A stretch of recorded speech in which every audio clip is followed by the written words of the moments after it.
heart of Bali, 9 fearless Web3 startups have risen to every challenge, from scaling volcanic peaks and diving into sacred rituals, to pushing their limits beneath the ocean and racing at breakneck speed. But as the final demo day approaches, a new trial awaits. Welcome back to Startup Warriors, reality bootcamp for entrepreneurs. I'm Nelson Lopez, and today marks a new chapter for our participants here in Bali. After weeks of hard work, intense challenges, and expert guidance, our founders are starting to see the results of their efforts. But with a finish line in sight, the toughest decisions still lie ahead. In this episode, the founders step into the fire, facing an unfiltered roast by a seasoned VC where only the sharpest ideas make the cut.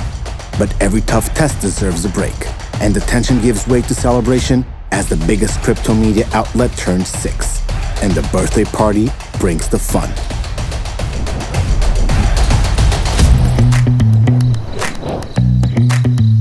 Use OKX, the world's leading assets platform for everything crypto. Download the app to buy, exchange, and trade faster now. Welcome, founders. Today, we have with us Wayne Lin. As you know, Wayne has an extensive academic and professional background, most notably as a founder of X8 Ventures.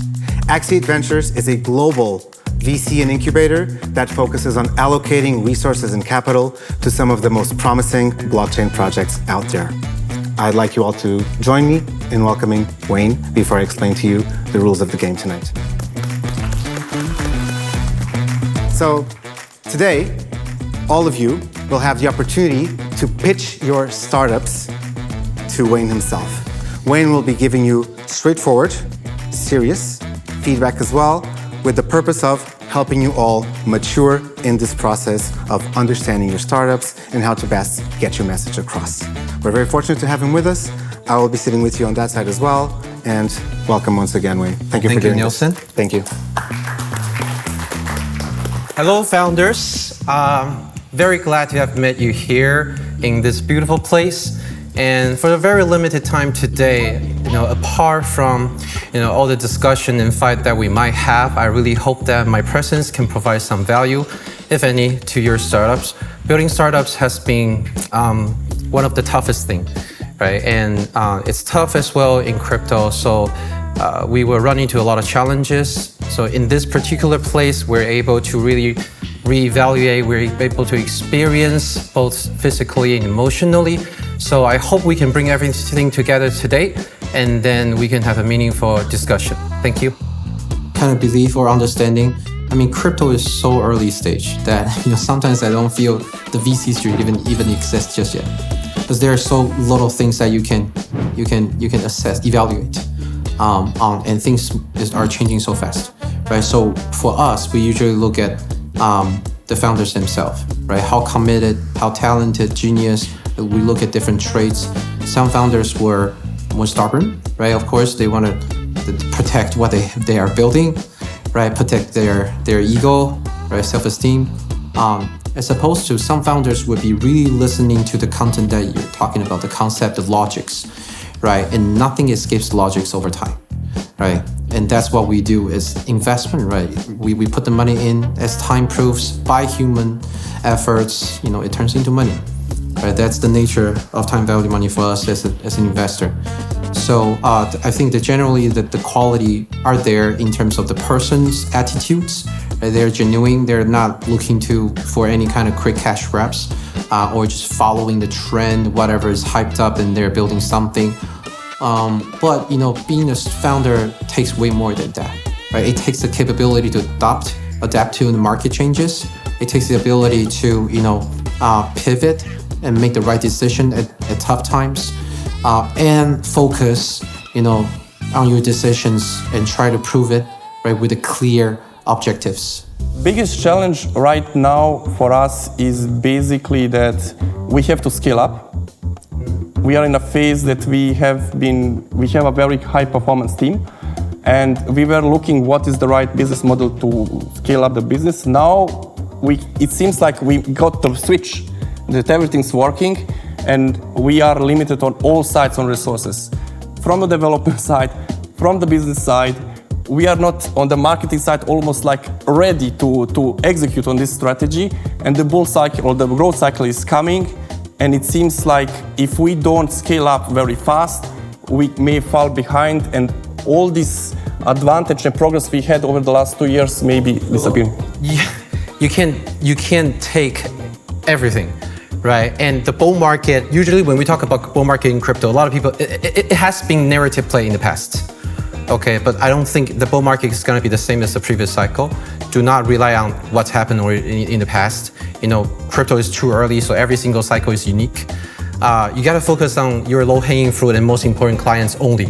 Okay, I would say like at this stage, it's obviously that this risk creator market is obviously working for us. We just have to manage the demand. And I believe the biggest challenge is actually that we have now also the demand coming from institutions with very long cycles, which stretch our resources because it's a very deep due diligence, very high standards, quality standards they want to have. It's not a crypto project, yep, I know. It's an institutional project. Yeah. All this stuff, if we get some kind of contracts, will stretch us to the maximum. Yes, so it depends on which side of your clients you want to tap into. I mean, on your side, you're talking about developers using this and building on top of that. It reminds me of, there were like a lot of DAOs, guilds for GameFi. And then there were projects like DAO to DAO lending. I mean, GameFi is not proven to be real just yet, I think. It's just gamify, financial plays, right? So it's a house of cards. A lot of things in crypto is house of cards. And what you're building takes time. That I understand. So during this particular period of time, you got to build up your barrier. And the barrier, I mean, what you're doing, I think in previous cycle, we don't have good enough and sufficient amount of data, right, to build what you're building right now. But maybe moving onward, we will have that data. But like you said, right, should you be focusing on having developers building derivative product on top of what you have? I don't think so. I still think it's too early for that. Okay, but for institutional needs or whatever, TradFi needs, they're coming in a very conservative manner. And remember, when they're coming in, the first thing they'll do is maybe buy some ETFs. Right? That's true. This is exactly what we witnessed over the last 8 months. The market which works the best for us is direct collaboration with protocols. For example, working with Euler, setting up the vaults together, and we have our infrastructure in place to make everything working. Or some other DeFi projects, getting the assets. So basically direct collaboration, this is working immediately. The issue we have actually is, as you said, developers is a little bit more long-term. You have to build the market and everything. Institutional side, on the other side, it's like if we would say to them no, we lose the opportunity in 1 year, which could be quite big. But basically engaging them takes resources of Benedict, of me, it takes resources of development, and even worse, if we go in MVPs, these are MVPs which are very, very highly demanding what they want to have. Basically, we are investing resources constantly to execute something in 1 year, which could be like big. And the problem is like if we say no, it's a very, very big opportunity we are losing at the moment.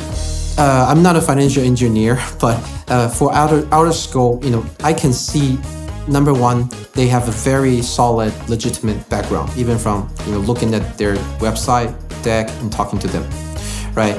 It shows a clear personality. Like we see so many founders that some people are marketers, some people are product builders, some people are purely just influencers, and some people are very tech heavy, tech focused. They all run into different problems.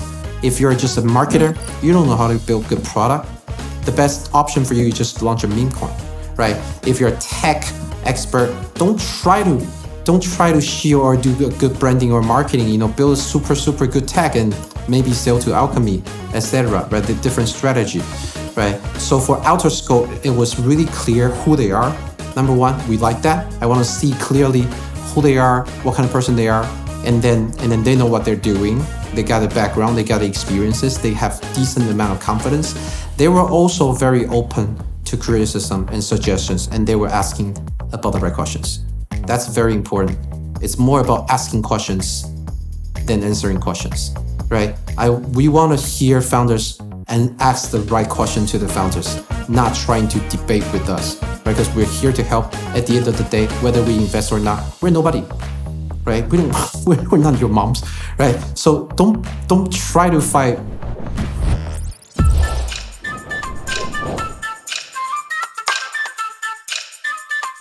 Join the community-driven platform for digital nomads. Experience freedom and rewards for travelers, supported by the Solana Foundation.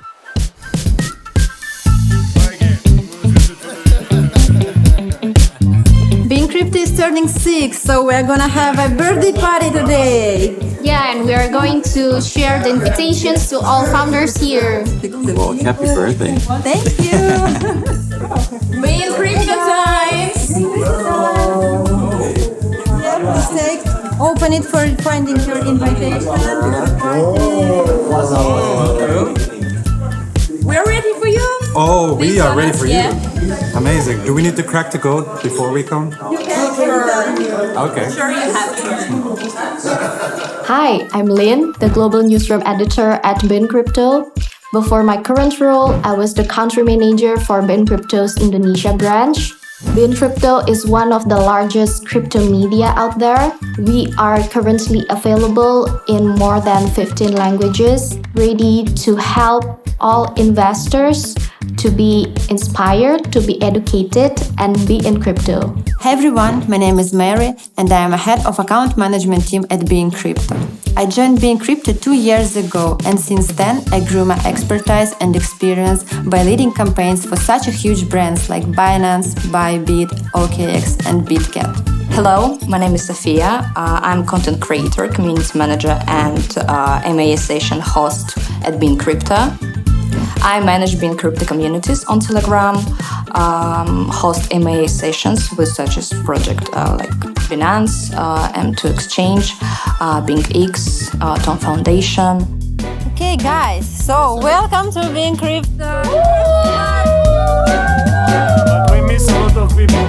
They will join us later. So what we're gonna do today, we will have several games, activities. One is beer pong. The other one will be charadas.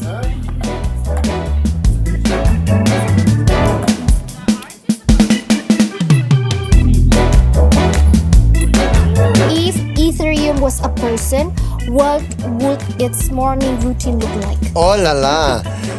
A morning routine, first to decide if it's going to be a rainy day or an exciting day. So getting first if it's going to be a sunscreen day or just an umbrella day. And then probably find a chat room with very weird people to play LAN games. Interesting. And second question, what if you could mint an NFT every time you made a bad joke? How rich or broke would you be? I will be billionaire. Maybe you can share like your most horrible crypto or Web3 joke? Exactly, being here, you know. This is the one. All right. If there is an alternative metaverse where each coin is a superhero, which superpower would Bitcoin have? Why? And that's a superpower of every 4 years make me happy, and then after that make me very, very sad. So there is no like superpower, another superpower. I would say flying. You know, because we always talking about going to the moon. So the only power that we actually need is just flying to us there. So that would be something. Interesting. So to conclude our interview today, can you spell Bitcoin backwards? No, why? NIOCTIB.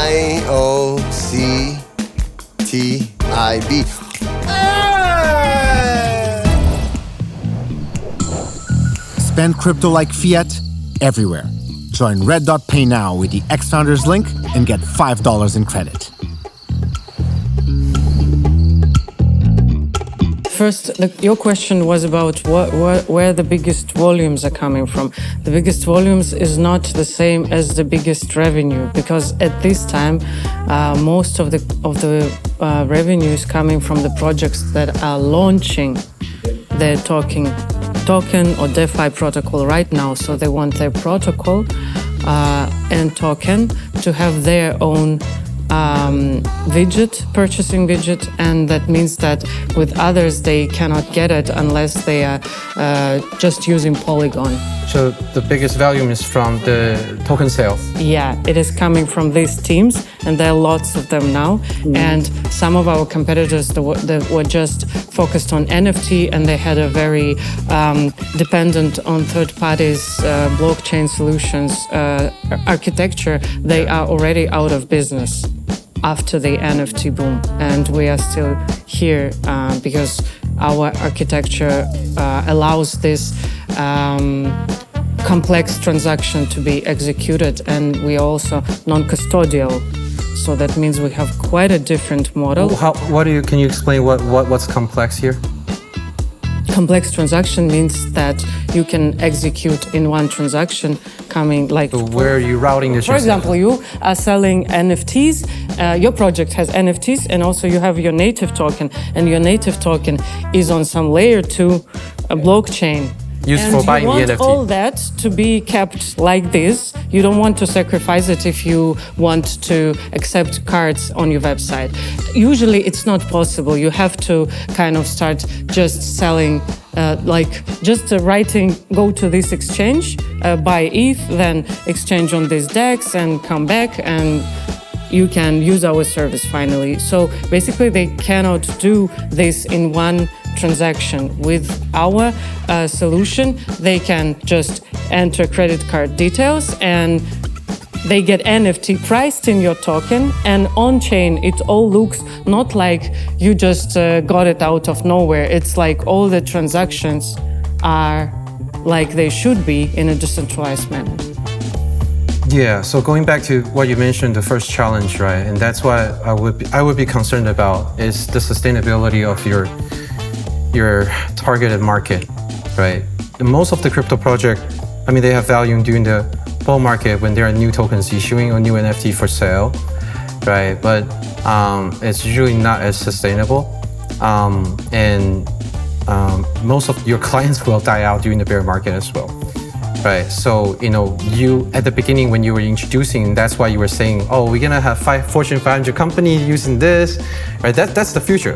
But you gotta find, for the go-to-market, you gotta find like one vertical, right? Even just one context that is scalable for you to tap into. What would that be? It's not new token issuance or NFT sales, I think. You can have a different idea every single cycle, especially in crypto, right? Every 3 months even. But the nature, the essence, the quality, the traits of a founder, there's some really good quality that we look for. As a matter of fact, we hope to run into founders who would talk to us and then show a higher level of strategy, understanding, methodology, know-hows, right, than us, right? Again, the VCs are stupid, right? VCs are not smart. Come on, I shouldn't be knowing more than the founders, right? Why would I give my money to somebody who doesn't know as much as I do, who cannot convince me, who cannot have a proper debate on the content and logics against me, right? I wish to see someone who's so committed, right? And then they know something so well, so deep, right? So clear, and they know where they want to be at in 5 years, in 3 years, right? And they show me that passion, right? Show me that picture.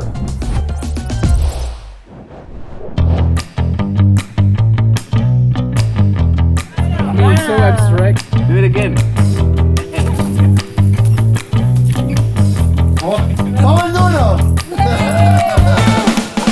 Who is the team here? It's time to giveaway. Like a winner? Ooh, it's a I would like to ask you the first question. Is Notcoin a coin or not? I don't know. Maybe not. Maybe not. But why is it maybe it's not? Because I think it's like XFounders. It's like not coin. Interesting. And if Bitcoin was a person, what would its morning routine look like? I think if Bitcoin will be a person, it will be a Batman. So he needs to go to his garage and make all this black stuff. Why is it so like, why the black stuffs? You know the Batman. His costume. Interesting.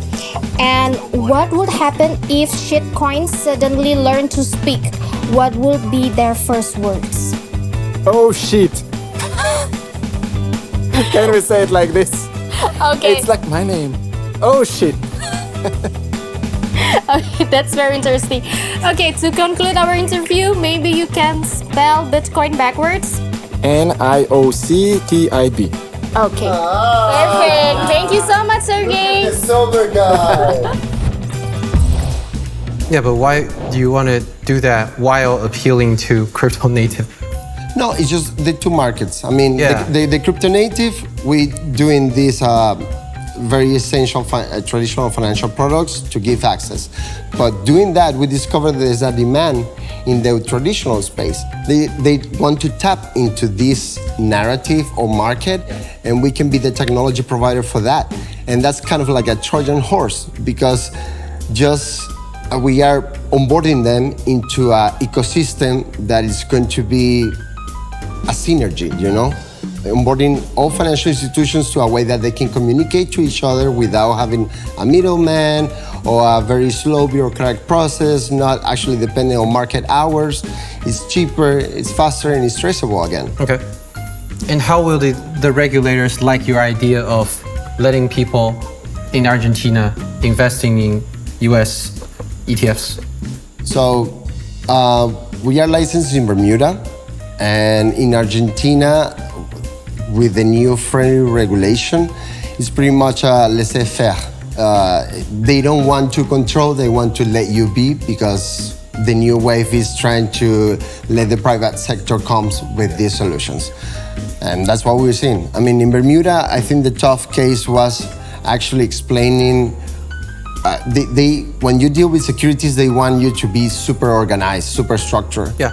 And when we ask, why you need all these papers? Well, because we need to know who you're dealing with and the amount that you're dealing with. And when they actually realize that we can just give them the smart contract address and they can check that on a block explorer 24/7 without asking us, the conversation changed totally. How big is your addressable market? How big is your addressable market? Hoping. How big? How big? Yeah. Sorry. So in Argentina, let's say that it will be the first use case. We have one of our backers is the biggest crypto exchange in Argentina. And just them, they have a $40 million volume annually. So that's the crypto native side that we want to tackle now. And then the institutional side, we're talking about many possibilities. First, because right now we're talking only about securities, but our backers are very interested into, opening the cards for all real world assets. So we don't want to, take the risk of we need to make these tokens actually successful. So if you're a financial institution or a bank that are already doing that, do it. I let you do it with our technology, but you take all the commercial part. Pretty much. Pretty much. That's why I don't see the necessity for a token for this. The startups, they're adding token to their document, their play, their pitch, is because that's what the investors want. Right? They're answering to the question to their investors, VCs, so they can have an easier time raising money, right? But again, are the VCs the real customers? Should they be really spending a lot of their time on token design, planning, TGE, listing fee, and everything just because the VCs will invest? I don't think so. Right? I don't think so. And are the VC worth it? No. Majority of VCs they're not worth it. Right? They're putting 100K, they dump $1 million worth of token upon TGE or vesting, and then they never reply to your emails. Is it worth it? Probably not, right? So what are you paying for? You're paying for the endorsement. Is the endorsement worth $900,000? Probably not. Again, right? So do the math to find out, who you are really selling to. Face the fact.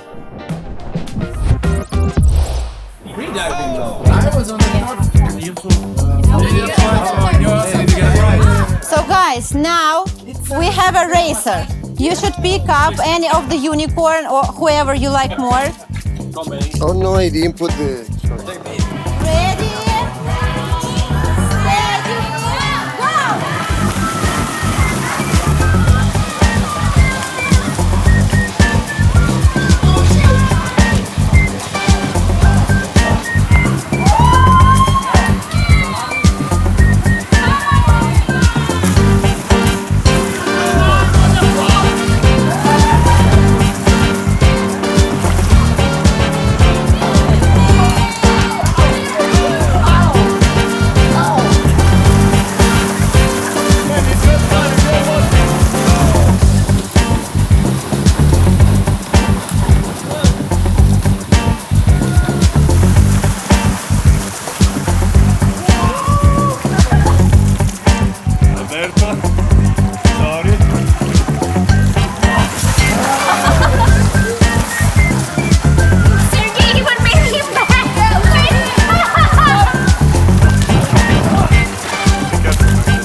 Maybe you can show us what is the expression of the frog's face on Pepe. The face on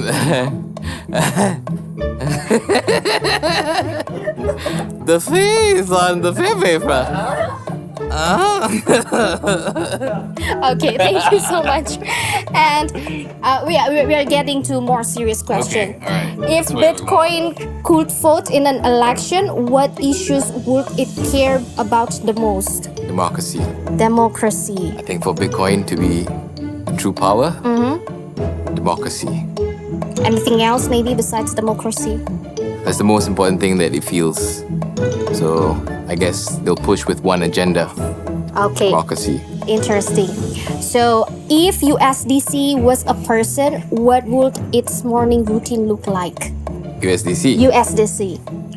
Just stable. Nothing else? Yeah, you'll just have a stable morning routine, I guess. How would Very you mundane. Mundane. Like It's just stable. very boring. Just $1. Just $1. Okay, cool. So to conclude our interview today, can you spell exchange? We've been asking Bitcoin. How about Ethereum backwards? Oh! Ethereum backwards. Yes. MUEREHTE.